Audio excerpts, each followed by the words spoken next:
All right. Better late than never, right? I mean, 8:03, Transformation Thursday is underway. Deb Cabral is here. I'm glad you're here. I'm here. Did you get nervous? I was texting you. I was. My heart was beating really fast.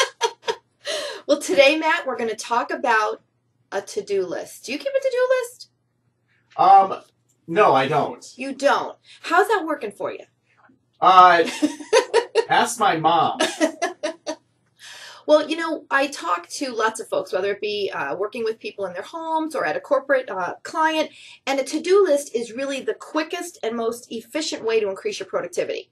So everybody could use that, right? Absolutely. So let's just try to think of a couple of things. Can you think of like 2 things that you had to do today that if you didn't write them down, you might have forgotten them? Let's see. Get up and brush my teeth. Well, here's what I'm going to tell you about a to-do list. I have 3 tips that are really going to help you get an effective to-do list in your life and increase that productivity and efficiency.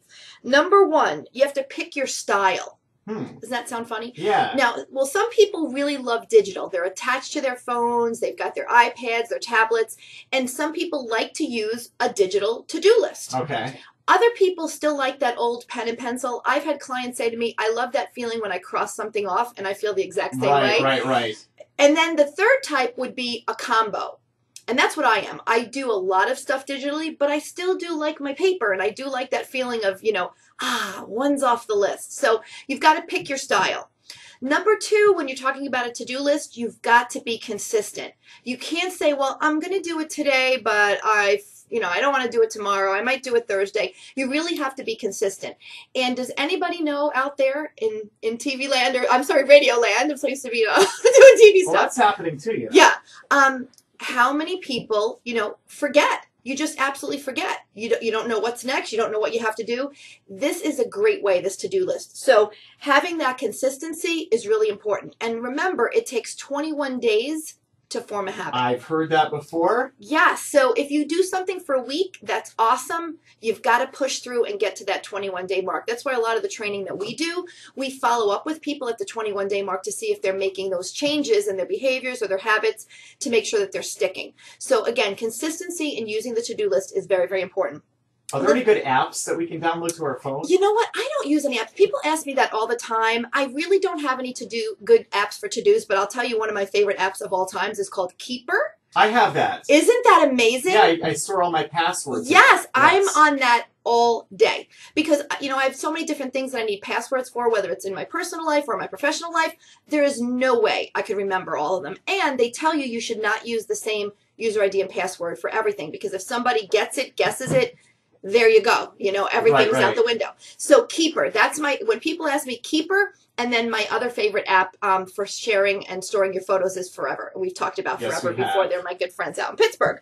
So the third thing is flexibility when you're talking about your to-do list. You've got to be flexible and you've got to make sure that you make a list that's going to set you up for success, not failure. And what I mean by that is it's really great to be aggressive with your to-do list. I feel really energetic today. I'm going to get everything done. And you may have 20 things on the to-do list. But what's going to happen is life's going to get in the way. You're going to have interruptions at work and you're not going to be able to finish. And so what we want to do is set you up for success every day, not failure. You don't want to look at that 20 items on your to-do list and say, oh, I only did 10.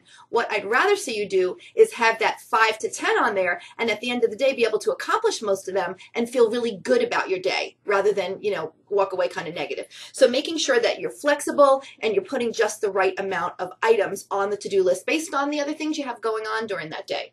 And here's my best tip of all time. Okay. When you're writing your to-do list, next to each item on your to-do list, I want you to jot down a guesstimate of how long you think it's going to take you.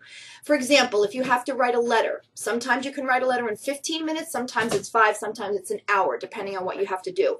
But that time element makes your to-do tangible, and that's really key. Because if you write down 20 things and they all take an hour, you're going to sleep 4 hours that day, Right. And I think that's what happens. Sometimes we get overzealous. I'm like, oh, I have time. I can do this. I can do this.